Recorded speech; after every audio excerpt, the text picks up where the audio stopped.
pushes way up the racetrack, and now here comes Janzik. Janzik goes by Query, and he goes by Inman.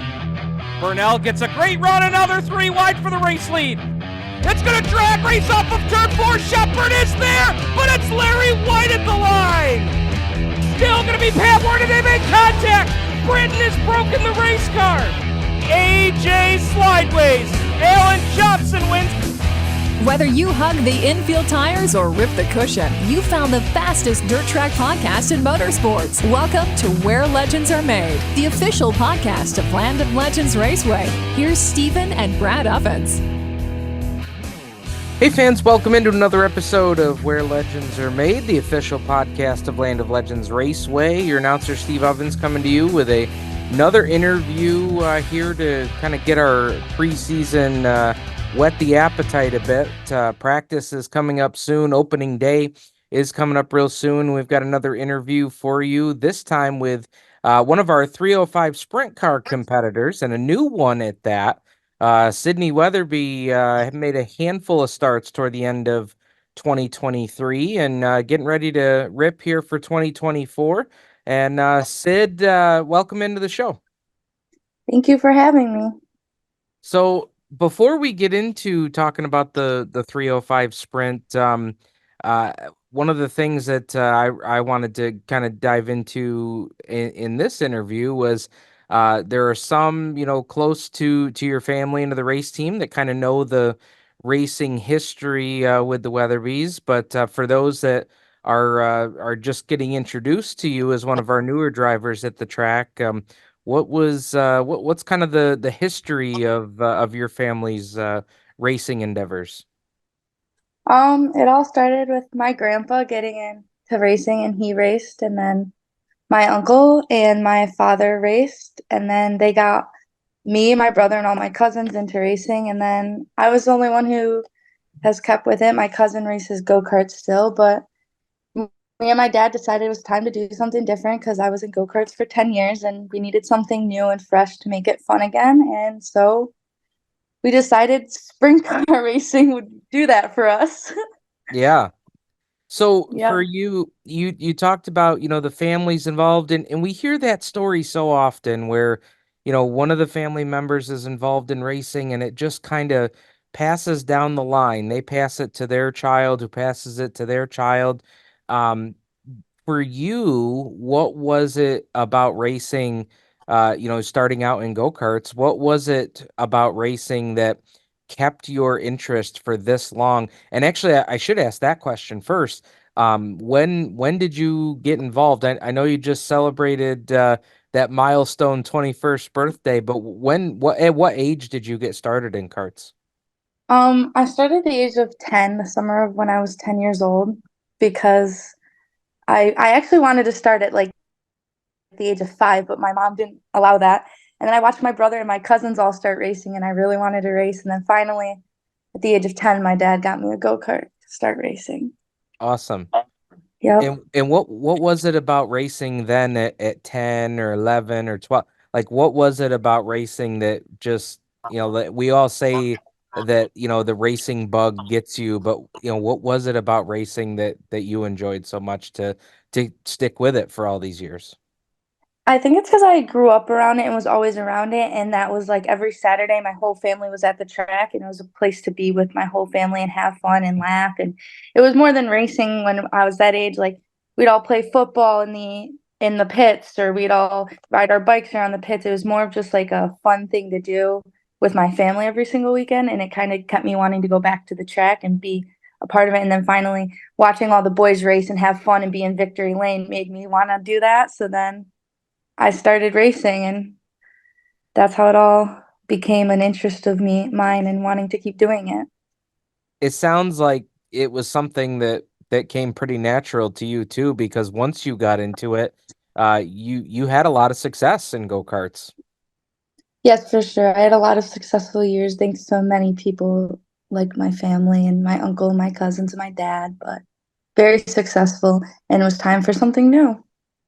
Yeah, before we talk about the sprint car, one of those milestones was being the first female clone champion at Paradise Speedway, which, that's a pretty amazing feat. And now as we sit here, 2024, looking back, I'm sure that probably has a lot of meaning too, because right now Paradise not being in operation, that's got to be something that you guys hold pretty high, being a champion there, and all the family history there for sure.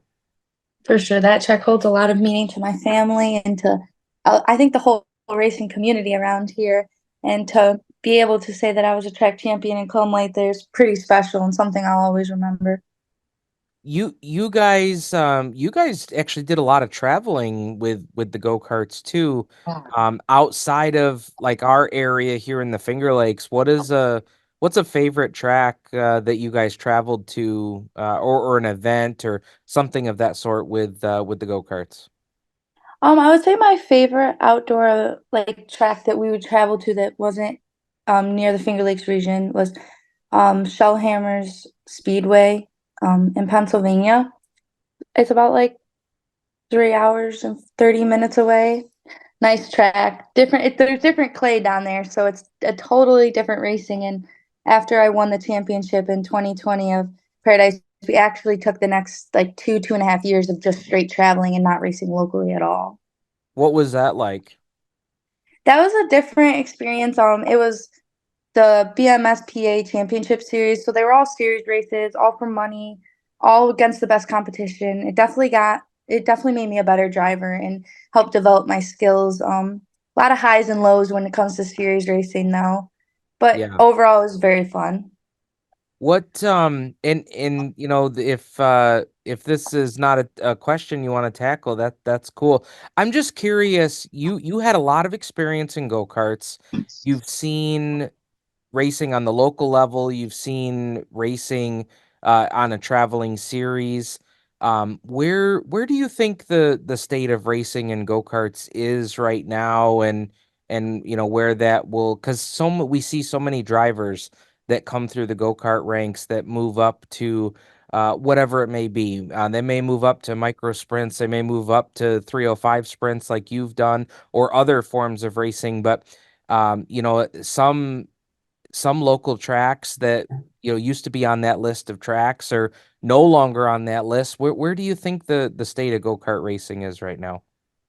I think that it's not in a good state at all, and I it makes me sad because the reason why I always wanted to race with sprint cars because I grew up at Paradise Speedway with micro sprints on the track every weekend as the final race, and I was saying as a little girl one day I want to be able to do that.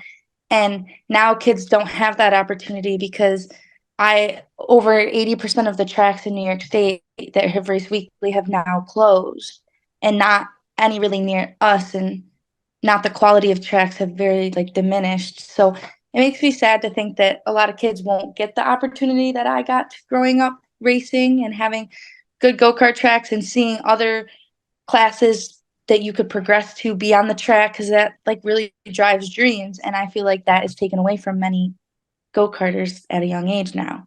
Yeah, I couldn't agree with you more. I mean, I as a kid, who grew up in go-karts too, I feel like we probably didn't appreciate what we had back then, because it was nothing to get out of, mom and dad got out of work and we would hustle our way up to Frozen Ocean on Fridays, and, get back home at, the wee hours of the morning, because there were so many, the Carters were in such huge numbers. We'd get home in the wee hours of the morning. Dad would wake up. He'd be servicing the cart first thing in the morning, because then we were going to Paradise on Saturday. And yeah, I agree with you. I think that I would agree with that sadness. Like, Yeah. like I said, I think we maybe didn't appreciate what we had, all those years ago. Um, there's still some opportunities out. That's not to say that there's not opportunities out there. There are. It's just not as in plentiful numbers as what it used to be. Now, let's transition from that conversation about go-karts to the 305. What was like what sold you guys on moving to the 305, or like you said, years prior, there were, you could have done like a 600 micro sprint at Paradise or something like that. Was it just the fact that, that option wasn't there anymore and that kind of swayed the thinking toward a 305 instead? Yeah, I would say that that's a big part of it. If Paradise was open, I might have probably started in that 600 micro class, but it came to a point where I wanted to move up to big cars, and finally Dad was ready to move up after a long convincing and years of convincing. And I've always wanted to race a sprint car, so he lost that battle to that one. Yeah. And he definitely wanted a sportsman, but um it finally was just the year, and I'm getting ready to be done with college, so he said, "This is the time to do it." So we Yeah. did it.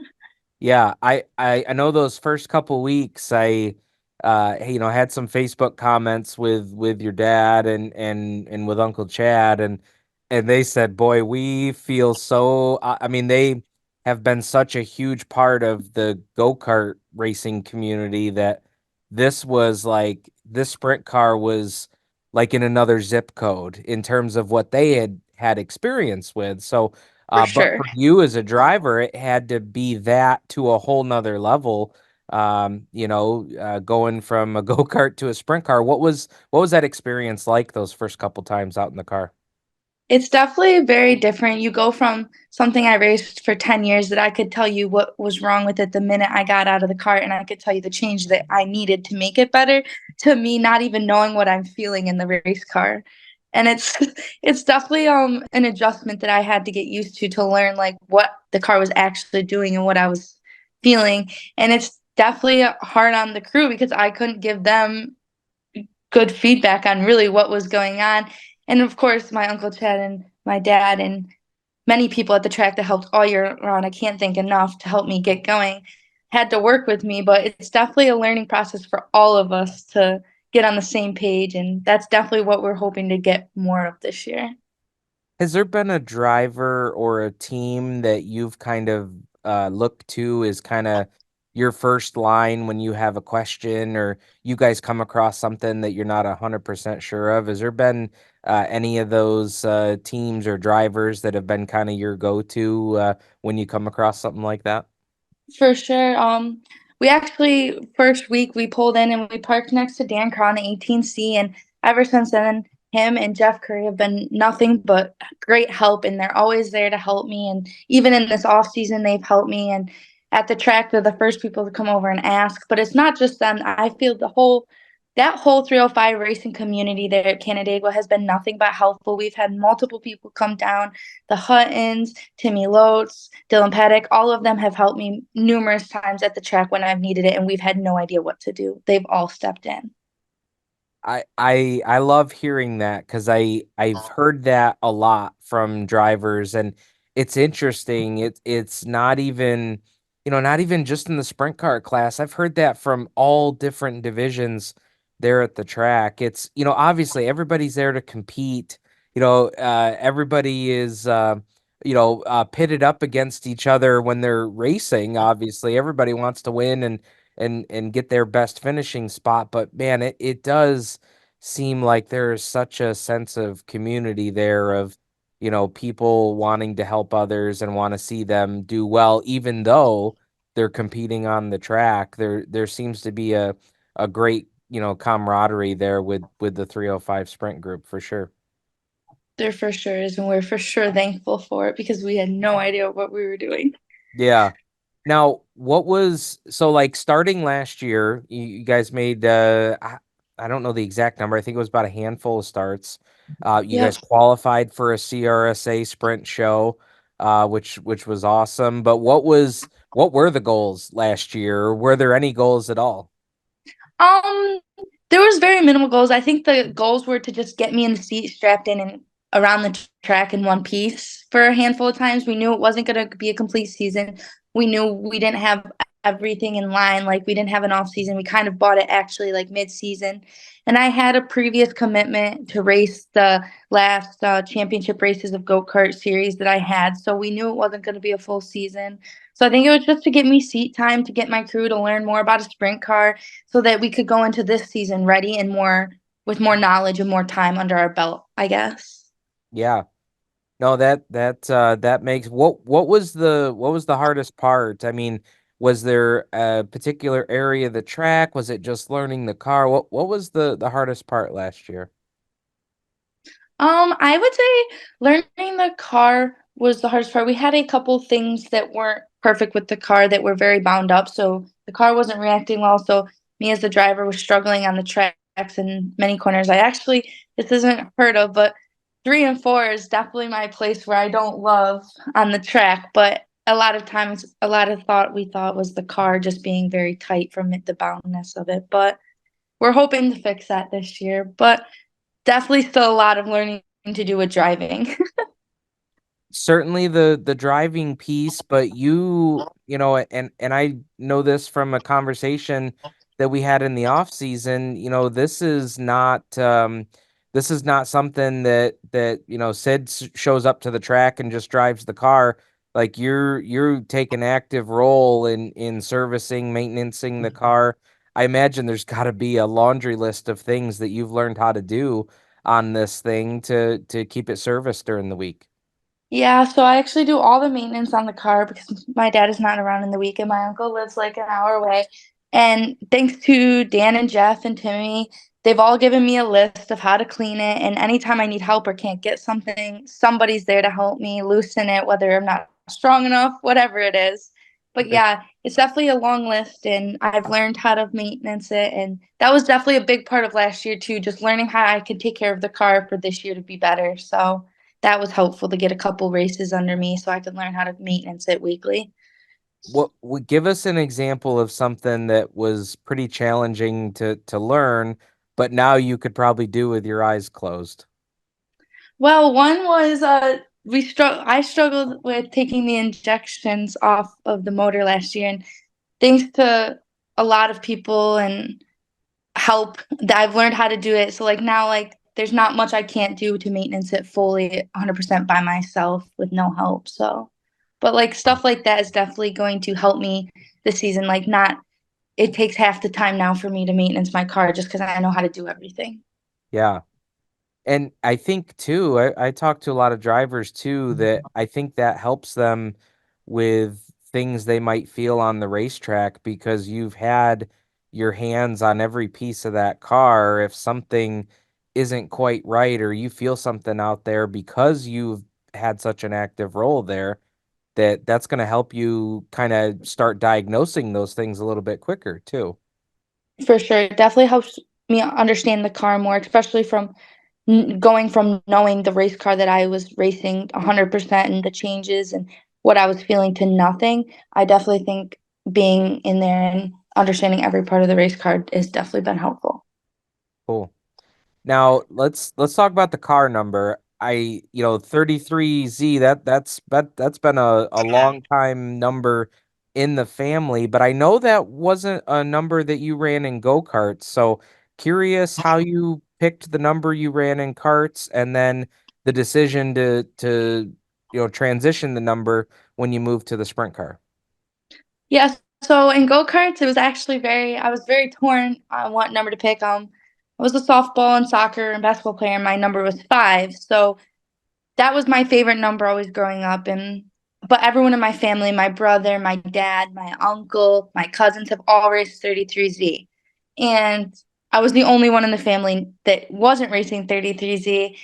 So I decided to do 5 to be like my own thing in go-karts. And then I decided when I was moving up that I was going to be 33Z because it was my dad's number. My dad came up with the number and he always wanted to be in a sprint car and he gave me the opportunity to be in a sprint car. So I figured choosing his number was something that I wanted to do for that reason. That's cool. Now, do you know the story behind how he landed on that? And I'm curious where the Z came from because that is as long as I've known the Weatherby family, I don't know the story of either the 33 or the Z. So I guess I've always asked why it's a Z, and all my dad said is because he liked the way it sounded, and then it just stuck. And then Then my Uncle Chad did it, and then everyone followed. Oh, that's awesome. Awesome. Yep. Okay.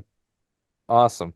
So you mentioned a little earlier that that you're in school, tell us about that. What are you studying? What is it that you aspire to do after school?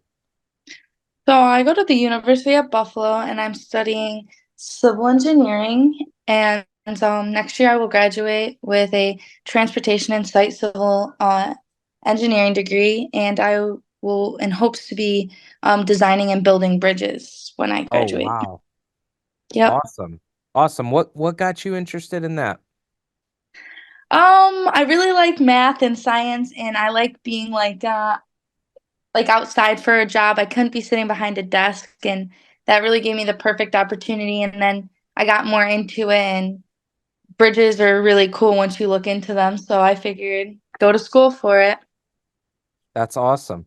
So, uh, how how much I know there's been the recent news of what happened down, I think it was like outside of Baltimore or somewhere down there. So is that something that classmates and stuff you guys are kind of investigating into, just as like something that's in the current events? Yes, for sure. We actually are all looking into it and writing a paper on how to fix that problem, and it's definitely become part of our education this semester. Wow. Okay. Yep. Very cool.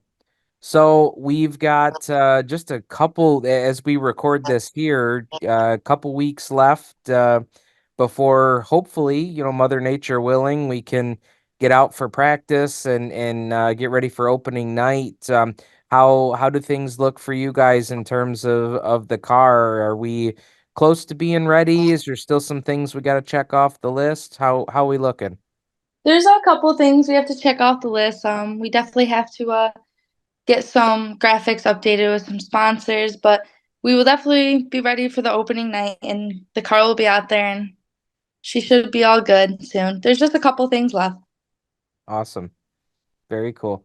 Well, I appreciate the time. I think I've certainly learned a lot. I hope the fans that tune in will learn a lot too. We're trying to help tell some stories of our drivers. There's only so much that you can say on a race night while the racing's going, and that's why the podcast here has been such a great way to help tell more drivers' stories. So appreciate your time here. And before we get out of here, I want to give you a chance to mention anybody. I know you've mentioned some of the crew already that's a part of things, but if there's any crew or sponsors you want to mention, here's your time. Yeah, I'd like to thank some new sponsors that came on board this year of Freeman Project Management, 87 Speed, Bergey's Automotive, all of them. Thank you for helping me in the off season and getting me going this year. And of course, Dan and Jeff for all their help, and my uncles and cousins for coming up to the track weekly, and of course, my dad who's made this all happen. Awesome. Well, great job. Great job with the interview, and I'm sure we'll have more things to talk about as time goes on. But good luck getting everything buttoned up here, and we'll see you guys out at the track soon. Okay, thank you. All right. Oh, last question. I forgot to address this question. So your dad had said that previously on the go-kart that the nickname Sid the Kid was on the go-kart. Are It are we was. approving of that nickname on the sprint car, or do we got something different? We are approving of that name. Okay. All right. Very good. As the announcer, that's important to know. Yes. Awesome. All right, guys. Well, there you have it. Syd the Kid Wetherbee here on Where Legends Are Made.